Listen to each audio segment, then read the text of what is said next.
जय हिंद friends, I am Shubham. Welcome to my YouTube channel SM study guru. जी हाँ दोस्तों, आज इस वीडियो में बात करने वाले हैं यूपी लेखपाल के प्रैक्टिस सेट नंबर 7 के बारे में। प्रैक्टिस सेट नंबर 7 को डिस्कस करने वाले हैं। यहाँ पर प्रैक्टिस सेट नंबर 7 को डिस्कस करेंगे। देखिए, इससे पहले हम लोग 6 प्रैक्टिस सेट डिस्कस करा चुके हैं, जिसका लिंक हम डिस्क्रिप्शन बॉक्स में दे देंगे। जिसने भी अभी तक नहीं देखे हैं वो लोग जाकर गो थ्रू हो जाइए। और ये मैथ के प्रैक्टिस सेट यहाँ पर कराए जा रहे हैं। और ये जो प्रैक्टिस सेट कराए जा रहे हैं, उत्कर्ष क्लासेस जोधपुर के द्वारा प्रैक्टिस सेट जो दिए गए हैं, टोटल 10 प्रैक्टिस सेट है। उसका ये 7वां प्रैक्टिस सेट आज आपको डिस्कस कराने वाला हूँ।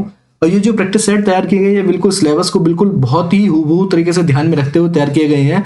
तो आप लोग ये 10 प्रैक्टिस सेट लगा लीजिए लेखपाल के दृष्टिकोण से, और बहुत ही ज्यादा आपको महत्वपूर्ण साबित होने वाले हैं। चलिए फिर स्टार्ट करते हैं आज का अपना सेशन।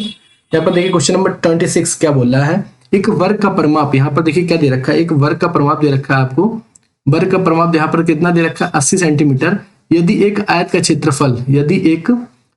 क्षेत्रफल इस वर्ग के क्षेत्रफल के बराबर है, तो आयत की लंबाई अगर दे रखी है 25 सेंटीमीटर की, तो आयत की चौड़ाई और लंबाई में हमको अंतर बताना है। तो सबसे बड़ी बात देखिए यहाँ पर क्या दे रखा है, यहाँ पर वर्ग का परिमाप। तो कोई एक वर्ग बना लेते हैं। इस वर्ग का परिमाप दे रखा है कितना हमको, 80 सेंटीमीटर का। वर्ग का परिमाप होता क्या है, 4a, जिसकी चारों भुजाएं बराबर होती हैं, तो 4a हो जाएगा। 4a बराबर हो जाएगा 80, तो a बराबर आ जाएगा यहाँ पर 20। तो ये वर्ग की भुजा निकल के आ गई, a बराबर 20। उसके बाद देखिए क्या निकालना है, वर्ग की भुजा निकल के आ गई। उसके बाद बोला आयत का क्षेत्रफल वर्ग के क्षेत्रफल के बराबर है। तो यहाँ पर वर्ग का क्षेत्रफल निकाल लेंगे हम लोग। तो वर्ग का क्षेत्रफल निकालेंगे तो देखिए भुजा हमको पता है, वर्ग का क्षेत्रफल होता है भुजा स्क्वायर। ए स्क्वायर करेंगे तो 20 का स्क्वायर करेंगे, यहाँ पर 20 का स्क्वायर करेंगे हो जाएगा 400। तो यहाँ पर हमको वर्ग का क्षेत्रफल पता लग गया, कितना निकल के आ गया, 400। यही वर्ग का क्षेत्रफल आयत के क्षेत्रफल के बराबर है। तो आयत का क्षेत्रफल भी कितना हो जाएगा, यहाँ पर 400 हो जाएगा आयत का क्षेत्रफल। उसके बाद क्या बोल रहा है, उसके बाद बोल रहा है आयत की एक लंबाई जो दे रखी है। आयत का क्षेत्रफल क्या होता है, लंबाई गुणे चौड़ाई बराबर यहाँ पर दे रखा है कितना, 400। लंबाई यहाँ पर दे रखी है 25, तो 25 गुणा b बराबर कर देंगे तो हो जाएगा 400। यहाँ से b बराबर आ जाएगा 400 बटे 25। 25 इसमें इसको भाग दे देंगे तो आ जाएगा बराबर में 16। तो यहाँ पर जो चौड़ाई निकल के आ गई वो निकल के आ गई आपकी 16।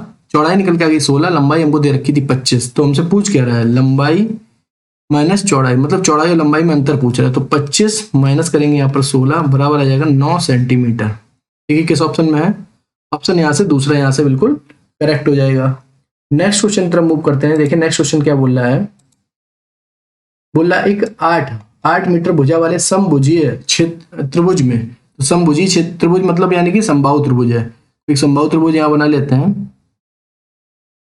देखिए समबाहु त्रिभुज यहाँ पर एक डिजाइन कर लेते हैं, समबाहु त्रिभुज है।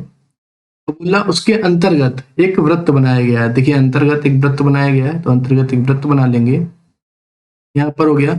और इसकी देखिए भुजा कितनी रखी है, 8 मीटर। उसके बाद पूछ क्या रहा है, अंतर्गत तो जो बिना घिरा क्षेत्रफल है वृत्त के, जो बिना घिरा क्षेत्रफल देखिए ये वाला, इस वाले की बात कर रहा है। ये जो हरा मैं पॉइंट कर रहा हूँ, इस वाले का क्षेत्रफल उसको बताना है कि कितना होगा। तो यहाँ से अगर हम त्रिभुज के क्षेत्रफल में से वृत्त का क्षेत्रफल घटा देंगे तो हमको जो घिरा हुआ क्षेत्रफल होगा वो हमको पता लग जाएगा। तो जो अंतःवृत्त समबाहु त्रिभुज के अंतर्गत जो अंतःवृत्त बनाया जाता है उसकी त्रिज्या कैसे निकालते हैं, उसकी त्रिज्या निकालने के लिए देखिए क्या करते हैं, भुजा अपॉन में हो जाता है 2√3। अगर हमको इसके बाहर बना होता, ये परिवृत्त बना होता, तो परिवृत्त की त्रिज्या निकालने के लिए क्या होता था, r बराबर भुजा अपॉन √3। ये सिर्फ लगेगा समबाहु त्रिभुज के लिए। यहाँ पर समबाहु त्रिभुज की बात हो रही है, तो r यहाँ पर r देखिए, इसकी r देखिए क्या हो जाएगी, r बराबर भुजा कितनी रखी है, 8 बटे में हो जाएगा 2√3। 2 से इसको काट देंगे तो हो जाएगा 4 बटे √3। ये हमको निकल के आ गई इसकी त्रिज्या। अब इसका क्षेत्रफल निकालेंगे तो क्षेत्रफल कितना होता है, क्षेत्रफल हो जाएगा पाई r स्क्वायर। यहाँ से देखिए पाई r की जगह पर रखेंगे इसको, तो 4 बटे √3 का होल स्क्वायर। तो 4 को 16 बटे 3 हो जाएगा, तो हो जाएगा 16 पाई बटे 3। ये किसका क्षेत्रफल आ गया, ये हमारा क्षेत्रफल निकल के आ गया हमारा वृत्त का। जो त्रिभुज के अंदर वृत्त बना है उसका क्षेत्रफल निकल के हमारे आ गया। अब हमको त्रिभुज का क्षेत्रफल निकालना है। त्रिभुज का क्षेत्रफल क्या होता है, समबाहु त्रिभुज का √3 बटे 4 भुजा स्क्वायर। देखिए √3 बटे 4 करेंगे, भुजा देखिए कितनी है 8, और 8 इंटू 8 हो जाएगा, तो 4 दूनी 8, 16 16√3। 16 तुम्हारा 3 ये आ गया, क्या आ गया, ये आ गया त्रिभुज का क्षेत्रफल। अब त्रिभुज के क्षेत्रफल में से अगर हम वृत्त का क्षेत्रफल घटा देंगे तो हमारा जो घिरा हुआ क्षेत्रफल होगा वो उसका हमें एरिया पता लग जाएगा। तो देखिए 16√3 में से, यहाँ देखिए 16√3 में से हमको घटाना है 16π/3। अब यहाँ से देखिए 16 अगर हम कॉमन ले लेंगे यहाँ पर तो क्या आ जाएगा, यहाँ पर हो जाएगा 3√3 माइनस π/3। अब देखिए इसको देखिए क्या लिख सकते हैं, 16/3, 3√3 माइनस पाई। देखिए कौन से ऑप्शन में है, ऑप्शन नंबर पहला यहाँ पर करेक्ट हो गया। देखिए इस टाइप के क्वेश्चंस को कुछ नहीं करना है, जैसे जैसे बोल रहा है वैसे टाइप के आप करते जाइए। त्रिभुज के क्षेत्रफल में से आपको वृत्त का क्षेत्रफल घटा देना है, जो घिरा हुआ क्षेत्रफल होगा वो वहां पर पता चल जाएगा। सबसे इंपॉर्टेंट यहाँ था कि त्रिज्या निकालना। त्रिज्या कैसे निकालेंगे, यहाँ पर त्रिज्या निकालने के लिए वही है, देखिए r बराबर यहाँ पर अगर अंतःवृत्त है तो इस टाइप से निकालेंगे, अगर बाह्यवृत्त है तो इस टाइप से त्रिज्या निकालेंगे। एक बार त्रिज्या निकल जाएगी तो उसका क्षेत्रफल निकल जाएगा, क्षेत्रफल निकल जाएगा तो हमें त्रिभुज के क्षेत्रफल में से उसको घटा देंगे तो घिरे हुए पार्ट का क्षेत्रफल हमको पता लग जाएगा। नेक्स्ट क्वेश्चन तरफ मूव करते हैं। बोला एक व्यक्ति ने एक वस्तु को 15% की हानि पर बेचा।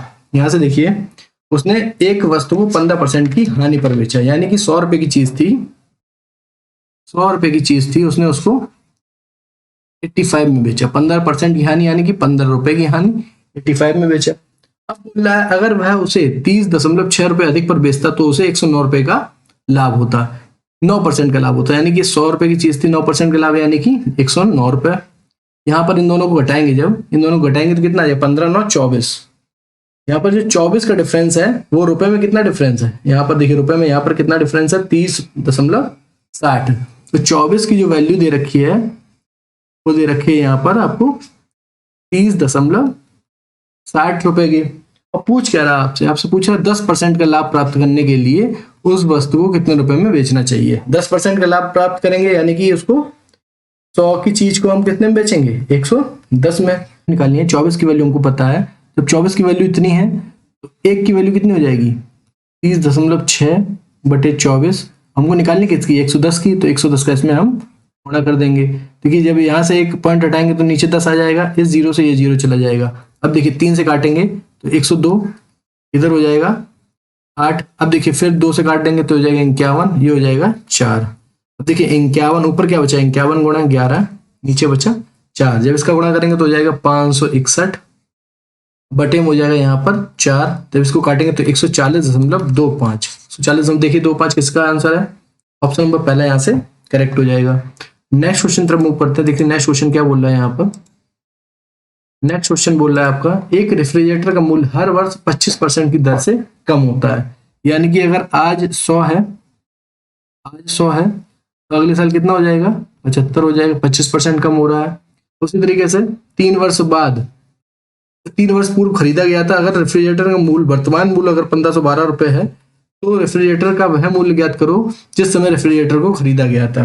तो देख लीजिए, मान लीजिए रेफ्रिजरेटर को अगर x रुपए में खरीदा गया था तो हर साल 25% की गिरावट आती है, यानी कि 75 रुपए, यहाँ 25% गिरावट है तो इस तरीके से लिख लेंगे। अगले साल भी होता है 75/100 हो जाएगा, फिर अगले साल होता है तो 75/100 हो जाएगा। 3 सालों में अगला बार यही हो रहा है, 25% की गिरावट आ रही है, तब मूल्य जाके कितना हो गया, 1512 रुपए। अब यहाँ पर हमको रेफ्रिजरेटर कितने रुपए में खरीदा था, हम यहाँ से अगर इस टाइप से हम सॉल्व करेंगे तो आंसर हमारा प्राप्त हो जाएगा। देखिए इसको क्या करेंगे, 25 से काटेंगे 3, यहाँ हो जाएगा 4, इसको काटेंगे 3, ये हो जाएगा 4, फिर काटेंगे 25 से 3, 25 चौकू 100, ये आपका आ गया। अब देखिए आपको क्या करेंगे, अब इसको सॉल्व करेंगे आप। अब देखिए इसको 3 से काटेंगे, इसको 3 से काटेंगे, देखिए इसको 3 से काटेंगे, 3 से इसको काटेंगे इधर, ये 25 15, देखिए इसको काटेंगे 3 से 15, चौकू 12, फिर देखिए 3 से इसको काटेंगे, निकम 3, फिर यहाँ पर क्या बचा 6, 3 18 और 3 24, 168 हो गया। फिर देखिए 3 से काटेंगे 3 15, 3 18, यहाँ ऊपर क्या बचा 56 और नीचे देखिए 4 चौकू 16, चौकू 64, तो हो जाएगा 56 गुणा 64।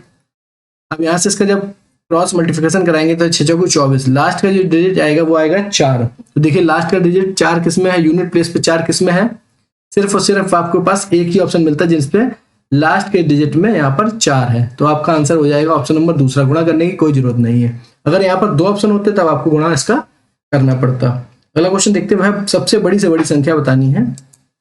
बड़ी से बड़ी संख्या कौन सी है जिससे 1356, 1868 और 2764 को विभाजित करने पर शेषफल प्रत्येक स्थिति में समान आए। देखिए बड़ी से बड़ी के लिए उस दिन मैंने आपको क्या बताया था, बड़ी से बड़ी की अगर बात की जाए तो हम निकालते हैं एचसीएफ। यहाँ पर देखिए एचसीएफ निकालेंगे तो देखिए इन दोनों का डिफरेंस लेंगे, इन दोनों का जब डिफरेंस लेंगे यहाँ पर इन दोनों डिफरेंस लेंगे तो कितना आ जाएगा 512। जब इन दोनों का डिफरेंस लेंगे इसका और इसका, इन दोनों का डिफरेंस लेंगे तो यहाँ से निकल के आएगा 896। अब फिर अगर यहाँ पर हमारा इनका ऑप्शन नहीं मिल पा रहा है तो फिर इन दोनों का डिफरेंस लेंगे, इन दोनों का जब डिफरेंस लेंगे तो हो जाएगा 384। अब देखिए ऑप्शन की तरफ चलेंगे। ऑप्शन में देखिए 384 से कौन सी संख्या कटेगी, देखिए 260 तो नहीं कटेगी। यहाँ पर 124 से एकदम भाग देके देंगे, 12 3 36, 4 से ये भी नहीं कटेगा। अब हमारे पास दो ऑप्शन बचे, देखिए 164 से पहले भाग देख के देखते हैं या 128 से भाग देख के देखते हैं। 128 से भाग देंगे 12 3 36, 128 भी कट रहा है और 64 से भाग देंगे 384 में तो ये भी इसका भाग चला जा रहा है। लेकिन हमको चाहिए हाईएस्ट, तो सबसे बड़ा देखिए कौन सा है, जब आप दो कॉमन मिल जाए हमको, एक देखिए हम ऑप्शन मिल गया 64 128, इसका मतलब 64 भी इसका एचसीएफ होगा, 128 भी इसका एचसीएफ होगा। तो यहाँ पर सबसे बड़ी बात देखते हैं सबसे बड़ा वाला कौन सा, सबसे बड़ा अगर हम हाईएस्ट कॉमन फैक्टर देखेंगे तो यहाँ पर आ जाएगा 128। 128 जो होगा वो इसका हाईएस्ट कॉमन फैक्टर यानी कि इसका एचसीएफ होगा, इसका एचसीएफ होगा 128, तो यही इसका आंसर हो जाएगा। 128 से भाग देने पर कुछ भी शेष नहीं बचेगा, चाहे इसमें दे चाहे इसमें दे चाहे इसमें दे, तीनों दिशाओं में अगर भाग देंगे कुछ भी शेषफल इसमें प्राप्त आपको नहीं होगा। तो इसका सही आंसर हो जाएगा ऑप्शन नंबर चौथा। ऑप्शन नंबर चौथा यहाँ से करेक्ट आंसर हो जाएगा। नेक्स्ट क्वेश्चन की तरफ बात करते हैं। एक वृत्त की परिधि 22 सेंटीमीटर की है। वृत्त की परिधि जो दे रखा है वो दे रखा है 22 सेंटीमीटर। वृत्त की परिधि क्या होती है, वृत्त की परिधि होती है 2 पाई आर। यहां से देखिए 2 पाई आर बराबर आपको दे रखा है 22। यहां से देखिए 2 गुणे 22/7 इंटू आर बराबर हो जाएगा 22। इस 22 से ये 22 चला जाएगा, आर बराबर आ जाएगा 7 उधर चला जाएगा तो 7/2। यहाँ पर हमको निकल के आ गया आर बराबर आ गया हमारा 7/2 यानी कि 3.5 सेंटीमीटर। तो बोला अर्धवृत्त का क्षेत्रफल क्या होगा। अर्धवृत्त का क्षेत्रफल क्या होता है, वृत्त का क्षेत्रफल क्या होता है पाई आर स्क्वायर, अर्धवृत्त का क्षेत्रफल होता है पाई आर स्क्वायर बाई 2। यहाँ से देखिए अर्धवृत्त के पाई की जगह रखेंगे 22/7 इंटू हो जाएगा 2, आर की जगह पर हो जाएगा 7/2 इंटू 7/2। इसको सॉल्व कर लेंगे, जब यहाँ देखिए 7 से 7 इसको कुछ चला जाएगा तो जब इसको काटेंगे तो हो जाएगा 11, यहाँ हो जाएगा 11 7 77, 77/4। जब इसको भाग देंगे तो हो जाएगा 19.25 वर्ग सेंटीमीटर। देखिए किस ऑप्शन में, ऑप्शन नंबर दूसरा यहाँ से करेक्ट हो जाएगा। ऑप्शन नंबर दूसरा यहाँ से बिल्कुल करेक्ट हो जाएगा। ऑप्शन नंबर दूसरा 19.25 वर्ग सेंटीमीटर। नेक्स्ट क्वेश्चन तरफ मूव करते हैं। नेक्स्ट क्वेश्चन देखिए क्या बोल रहा है, बोला एक समद्विबाहु त्रिभुजाकार जमीन है, समद्विबाहु है तो पहले समद्विबाहु त्रिभुज बना लेते हैं इस टाइप से, जिसकी दो भुजाएं बराबर हैं और तीसरी भुजा बड़ी है। उसके बाद क्या बोल रहा है, कुल मूल्य 1000 रुपए प्रति वर्ग मीटर के हिसाब से 4 लाख रुपए है। देखिए 4 लाख रुपए खर्चा हुआ, 1000 रुपए पर वर्ग मीटर है, तो अगर हम यहाँ से 4 लाख में से अगर हम 1000 का भाग दे देंगे तो हमको कितने स्क्वायर फीट जगह है वो हमको पता चल जाएगी। इसमें हमने इसको भाग दे दिया तो 400 स्क्वायर फीट हमको पता लग गया कि 400 स्क्वायर मीटर हमारे पास टोटल एरिया है। उसके बाद क्या बोल रहा है, आधार की लंबाई अगर 40 है। देखिए आधार की लंबाई अगर 40 दे रखा है यहाँ पर, अब बोल रहा है जमीन की बराबर भुजाओं की लंबाई बतानी है, मतलब ये और ये दोनों बराबर होंगी, ये एक्स एक्स की हो गई। उसके बाद अगर यहाँ पर कोई परपेंडिकुलर डाला जा रहा है, मान लीजिए ये डाला गया, ये जब परपेंडिकुलर समद्विबाहु त्रिभुज के सामने वाली भुजा पर डाला जाता है तो ये 90 डिग्री होता है और सामने वाली भुजा को 2 बराबर भागों में बांटता है, यानी कि ये 20 का हो जाएगा, ये 20 का हो जाएगा। और इसको हमको परपेंडिकुलर निकालना है, इसको देखिए निकाल, ये मान लीजिए हमारा दे रखा है वाई। अब क्या करेंगे हम, इसको क्षेत्रफल कैसे निकालेंगे, 1/2। आधार कितना है, आधार है यहाँ पर 40 और ऊंचाई कितनी है, यहाँ पर ऊंचाई हमको दे रखी है वाई, हमको पता नहीं है। क्षेत्रफल हमको दे रखा है, कितना निकल के आ रहा था क्षेत्रफल 400। अब क्या करेंगे 40 से इसको काटेंगे हो जाएगा 10, वाई बराबर 2 का गुणा इधर हो जाएगा तो वाई बराबर आ जाएगा 20। अब देखिए वाई बराबर यहाँ पर हमको पता चल गया 20 है। यहाँ पर देखिए इस वाले त्रिभुज में देखिए हम इसको एक बार ड्रॉ कर दे रहे हैं, इसमें देखिए ये 20 है, इतनी यहाँ से यहाँ तक की 20 है, तो यहाँ पर ऊंचाई हमको 20 पता लग गई। तो हमको निकालना क्या है, ये x को निकालना था। यहाँ पर ये 90 डिग्री है, तो देखिए इसको निकालने के लिए क्या करते हैं, देखिए आधार का स्क्वायर करेंगे तो 20 का स्क्वायर करेंगे 400, और फिर लंब का स्क्वायर करेंगे तो लंब का स्क्वायर करेंगे तो 400 + 400 और इसमें अंडर रूट लग जाता है इधर। तो देखिए 800 हो जाएगा यहाँ पर, तो 400 इनटू में हो जाएगा 2, यहाँ पर ये 400 का 20 बाहर आ जाएगा अंडर रूट से, अंडर रूट में बचेगा क्या, अंडर रूट 2, तो 20 रूट 2 इसका सही आंसर हो जाएगा। देखिए किस ऑप्शन में है, ऑप्शन नंबर दूसरा यहाँ से करेक्ट हो जाएगा। यहाँ पर ट्रिपलेट लग रहा है, यहाँ पर पाइथागोरस प्रमेय की सहायता से आप x का मान ज्ञात कर सकते हैं। उसका देखते हैं, अगला क्वेश्चन देखते हैं। बोला एक व्यक्ति 11 केला 10 रुपए में खरीदता है। यह देखिए 10 रुपए में कितने केले खरीदता है, 11। अब बोल रहा है 11 रुपए में 10 केले बेचता है, तो 11 रुपए में 10 केले बेचता है। अब क्या करेंगे, बोला लाभ या हानि का परसेंट बताना, तो हमको केले बराबर कर लेंगे, केले बराबर कर लेंगे तो हमको जो प्रॉफिट हुआ है वो हमको पता लग जाएगा। देखिए इधर 11 में अगर हम 10 का गुणा कर दें, इसमें 10 में अगर हम 11 गुणा कर दें, तो देखिए क्या होगा। अब क्या होगा यहाँ पर, इसमें देखिए इधर इसको यही लिख लेते हैं। देखिए यहाँ पर तो 10 का इधर गुणा करेंगे तो क्या हो जाएगा, 100 रुपए में, 100 रुपए में उसने कितने केले खरीदे, 110 केले खरीदे। अब यहाँ 11 गुणा इधर होगा तो क्या हो जाएगा, 121 रुपए में उसने कितने केले बेचे, 110 केले बेचे। यहाँ 110 केले कितने में खरीदता है, 100 रुपए में। यहाँ 110 केले कितने रुपए में बेचता है, 121 रुपए में। उसने खरीदे थे 100 में, बेचता है 121 में। प्रॉफिट कितने का हुआ, 21 रुपए का। किस पर प्रॉफिट होगा, 100 पर, इंटू हो जाएगा 100।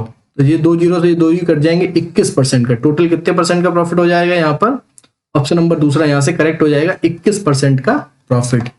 नेक्स्ट क्वेश्चन तरफ मूव करते हैं। बोला एक दुकानदार ने एक वस्तु का 3/4 भाग 20% लाभ पर बेच दिया। देखिए यानी कि उसके पास मान लीजिए 400 थे, उसमें से उसने 3/4, 400 का 3/4 करेंगे तो हो जाएगा 300 जो है 20% पर लाभ पर बेच दिया। तो 300 को 20% कितना हो जाएगा, 60। 360 रुपए में इसको बेच दिया।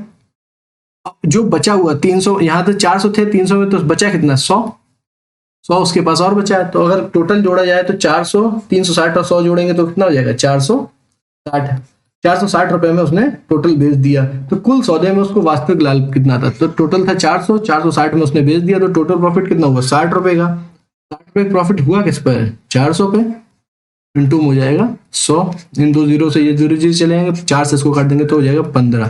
तो टोटल 15% का प्रॉफिट हुआ था। यहाँ से देखिए ऑप्शन नंबर दूसरा यहाँ से करेक्ट हो जाएगा, 15% का प्रॉफिट। नेक्स्ट क्वेश्चन तरफ मूव करते हैं। बोला 5 प्रश्नों को वाली एक परीक्षा में 5% परीक्षार्थी उन सभी प्रश्नों के उत्तर दिए, 5% विद्यार्थी ने किसी को उत्तर नहीं दिए। यानी कि अगर मान लीजिए 100 थे, टोटल स्टूडेंट अगर 100 थे, 100 में से 5% ने किसी के सभी के उत्तर दिए और 5% ने किसी के भी उत्तर नहीं दिए। तो देखिए 100 में से 5 घटाएंगे तो 95, 95 से 5 घटाएंगे तो बचेंगे 90। अब क्या है, टोटल हमारे पास 90 स्टूडेंट बचे। उसके बाद बोल रहा शेष हमारे पास कितने बचे, 90 में से 25% परीक्षार्थियों ने केवल एक प्रश्न का उत्तर दिया। तो 90 का 25% निकालेंगे हम। 90 का 25%, 25 बटे हो जाएगा 100, 25 चौकू 100, यहाँ हो जाएगा 22.5। 22.5 लोगों ने, जो 5 विद्यार्थियों ने केवल एक प्रश्न का उत्तर दिया और 20% ने 4 प्रश्नों का उत्तर दिया। तो 90 का 20% करेंगे, 90 का 20% करेंगे, 20/100, 20 से काटेंगे 20×5 यहाँ से काटेंगे 18, तो हो जाएगा 18। उसके बाद बोल रहा है यदि 396, तो देखिए यहाँ पर टोटल कितना हो गया, 18 और इनको जोड़ देंगे आपस में। देखिए 18 और इनको जो आपस में जोड़ेंगे तो हो जाएगा 40.5। अब 40.5 को घटा देंगे हम 90 में से, 40.5 को हम घटाएंगे 90 में से, तो यहाँ से निकल के आएगा हमारा, यहाँ से देखिए कितना निकल के आएगा, 40.5 में से हम घटा देंगे 90 को, तो यहाँ से निकल के आएगा 49 यहाँ से निकल के आएगा हमारा पास 49.5। 49.5 की वैल्यू हमको कितनी दे रखी है, 396। तो 396 दे रखी है 49.5 की वैल्यू। तो हमसे पूछ क्या रहा है, टोटल कितने बैठे थे। टोटल हमारे कितने बैठे थे, हम लोगों ने पहले कितना अज्यूम किया था, यहाँ पर हम लोगों ने कितना अज्यूम किया था, यहाँ पर अज्यूम किया था हम लोगों ने 100 अज्यूम किया था। यहाँ पर जब 100 अज्यूम किया था तो 100 की वैल्यू हमको यहाँ पर निकालनी रहेगी। तो देखिए 100 की वैल्यू यहाँ से कितनी हो जाएगी, ये देखिए 396 बटे में हो जाएगा 49.5 गुणे में हो जाएगा 100। अब देखिए इसको सॉल्व करेंगे, सॉल्व करने के लिए देखिए इसको क्या करेंगे, यहाँ से इसको हटाएंगे पॉइंट को, तो यहाँ एक 0 लग जाएगा। देखिए 5 से इसको काट दीजिए, 5 से जब काटेंगे तो यहाँ हो जाएगा 200, यहाँ काटेंगे 5 से तो हो जाएगा 99। अब देखिए 99 का इसमें इससे 4 बार पूरा पूरा चला जा रहा है। 4 का गुणा जब इसमें करेंगे तो हो जाएगा 4, 200 गुणा करेंगे 4 में तो हो जाएगा 800। तो यहाँ से देखिए टोटल परीक्षार्थियों की जो संख्या थी वो कितनी थी, 800 थी। यहाँ से इसका सही आंसर हो जाएगा 800। नेक्स्ट क्वेश्चन तरफ मूव करते हैं। नेक्स्ट क्वेश्चन देखते हैं क्या बोल रहा है। नेक्स्ट क्वेश्चन बोला एक घन की प्रत्येक भुजा, घन में कितनी भुजाएं होती हैं, घन की प्रत्येक भुजा को बढ़ा दिया उसका आयतन। देख घन का आयतन क्या होता है, घन का आयतन होता है ए क्यू। अब बोल रहा है देखिए इसमें a इंटू ए इंटू ए, यानी कि मान लीजिए अगर घन की भुजा अगर 10 है तो 10 का क्यूब करेंगे तो हो जाएगा 1000। इसका जो आयतन आ जाएगा 1000। बोल रहा है 10% बढ़ा दिया जाए तो 10 में 10 का 10% कितना हो जाएगा 1, यानी कि पहले 10 थी अब 1 जोड़ देंगे तो हो जाएगा 11। अब भुजा हुई 11, तो 11 का जब क्यूब करेंगे हो जाएगा 1331।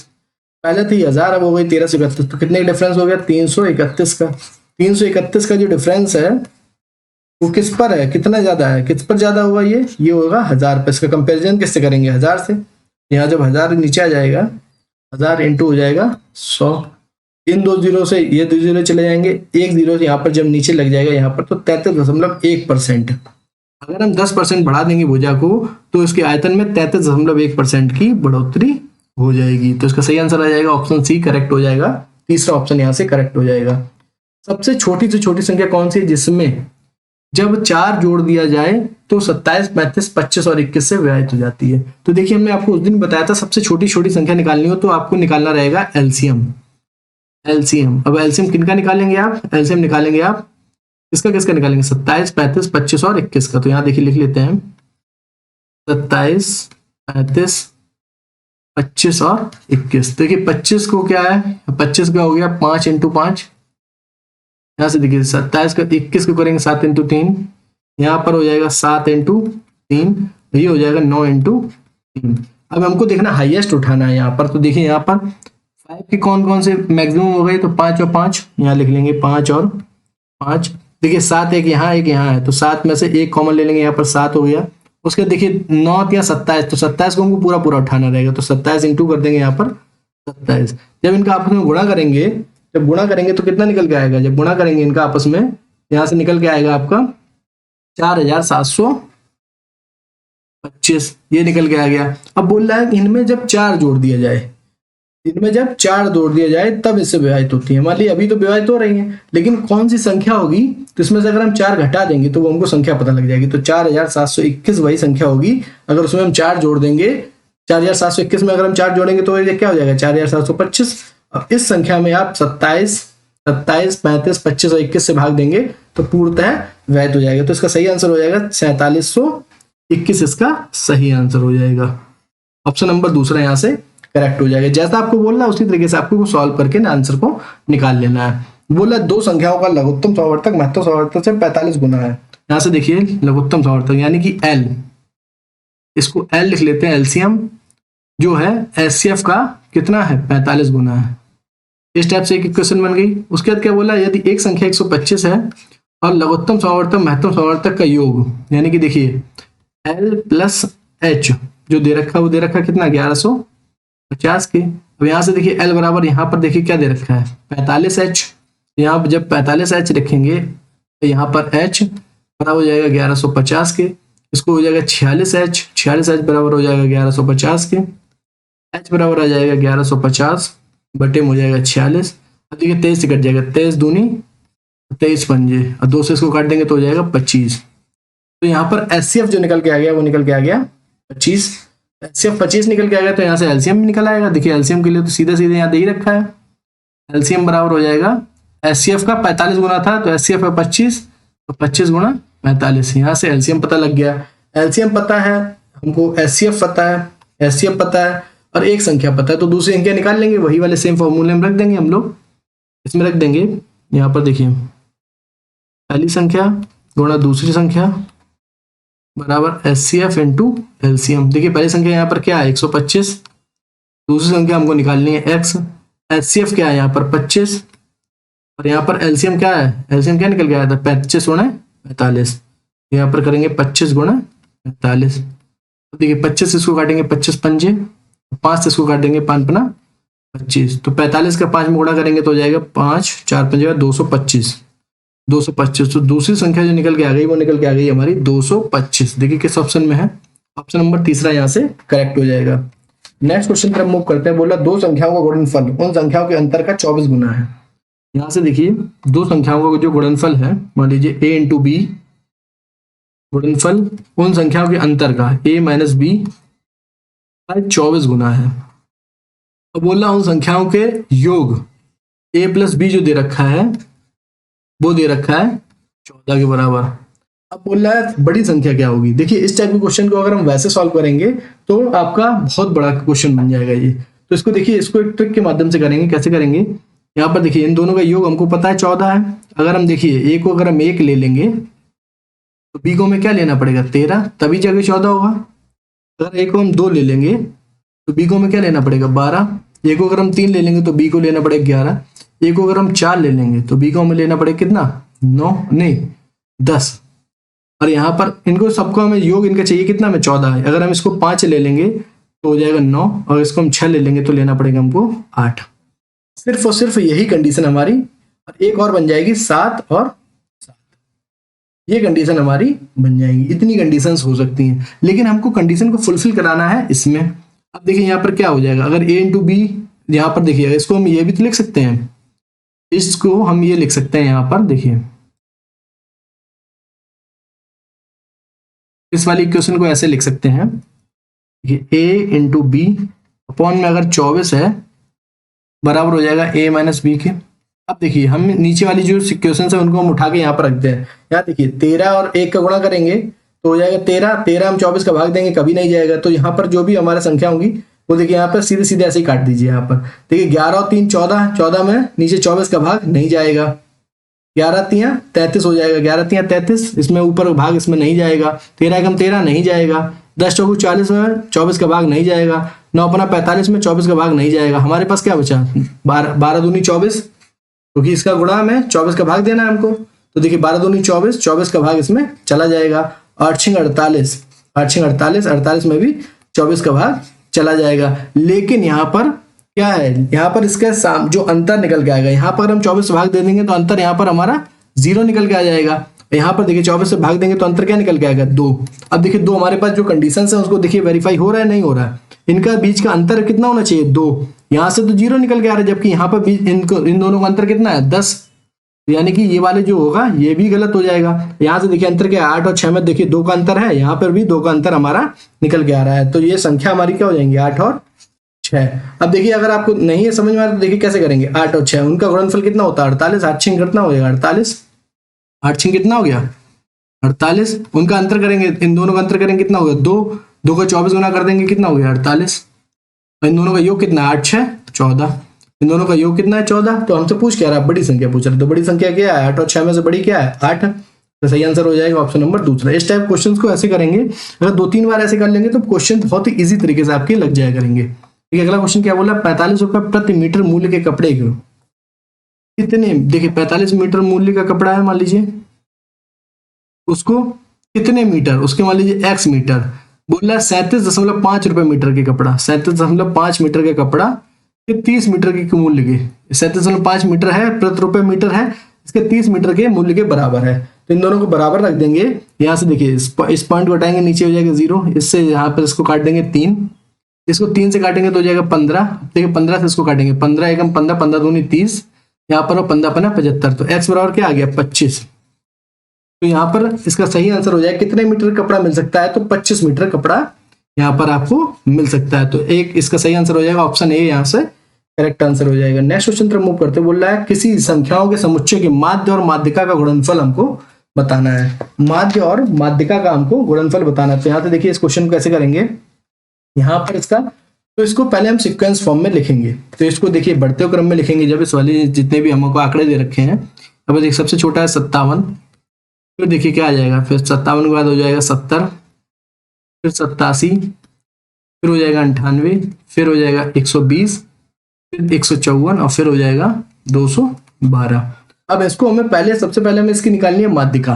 माध्यिका निकालने के लिए देखिए क्या पहले बताया था आपको, एक इधर से काटेंगे, इधर से काटेंगे, एक इधर से काटेंगे, एक इधर से काटेंगे, एक इधर से काटेंगे, एक इधर से काटेंगे, जो हमारी संख्या बच गई वो हमारी हो जाएगी माध्यिका। तो यहाँ पर हो जाएगी माध्यिका, इसकी हो जाएगी 98, माध्यिका 98 आ गई। अब हमको निकालना है माध्य। तो माध्य के लिए क्या करेंगे, इन सबको आपस में हम जोड़ेंगे। माध्य के लिए इन सबको आपस में जोड़ेंगे, तो देखिए जब जोड़ेंगे तो कितना आ जाएगा, जोड़ेंगे इन सबको आपस में जोड़ेंगे तो हो जाएगा 798। हमारे पास टोटल संख्या कितनी है, 3 3 6 1 7, 7 से हम दे देंगे भाग तो हो जाएगा 114। 114 हमारा क्या निकल के आ गया, ये हमारा निकल के आ गया माध्य और माध्यिका, इनका गुणनफल पूछा था। तो 114 में 98 का जब गुणा करेंगे तो यहाँ से देखिए 8 चौको 32, यूनिट प्लेस पे क्या आ रहा है 2।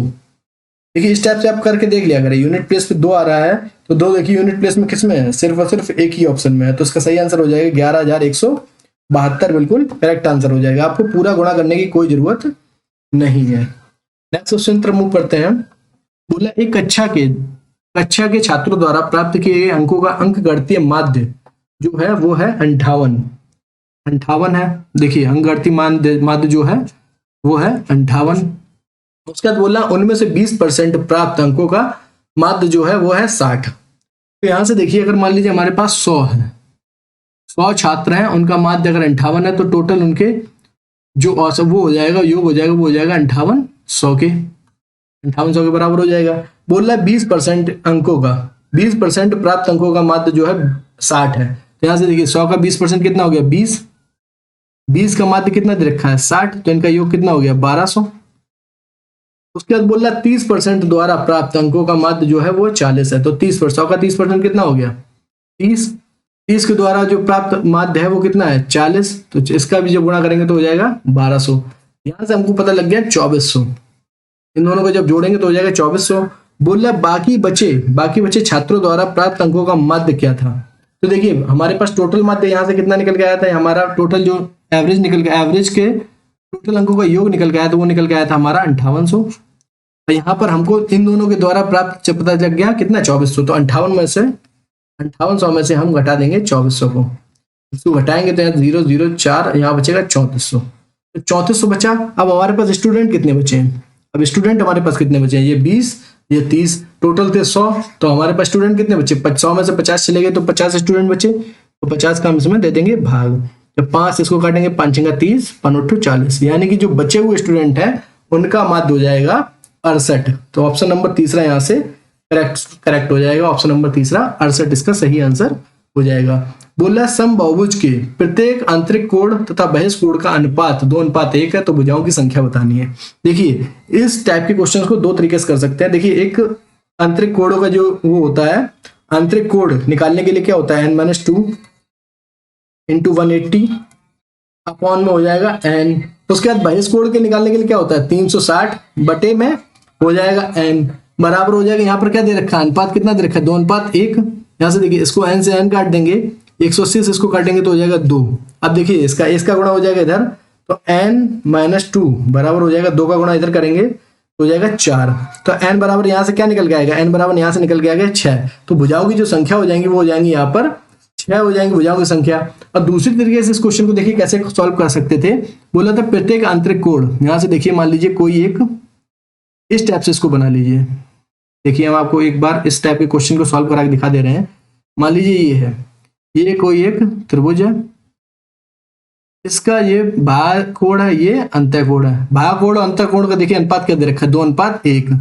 जो इन दोनों का योग होता है वो देखिए यहाँ पर एक इस तरीके से ये बनाता है, 180 डिग्री बनाता है, यानी कि 3 की वैल्यू जो यहाँ पे दे रखी है 180। तो यहाँ पर हमको निकालनी क्या है, निकालना हमको 1 की वैल्यू। 1 की वैल्यू कितनी आ गई 60, यानी कि जो भाग कोण है वो 60 डिग्री का है। जब भाग कोण हमको 60 डिग्री का पता लग गया तो देखिए क्या होता है, भाग कोण निकालने के लिए क्या होता है 360 अपॉन n बराबर होता है 60 डिग्री के। यहाँ से 60 से इसको काटेंगे 6, तो n बराबर क्या आ जाएगा 6। तो हम दोनों तरीके से, किसी भी तरीके से आपको जो सरल लगे आप उस तरीके से इस क्वेश्चन को निकाल सकते हैं।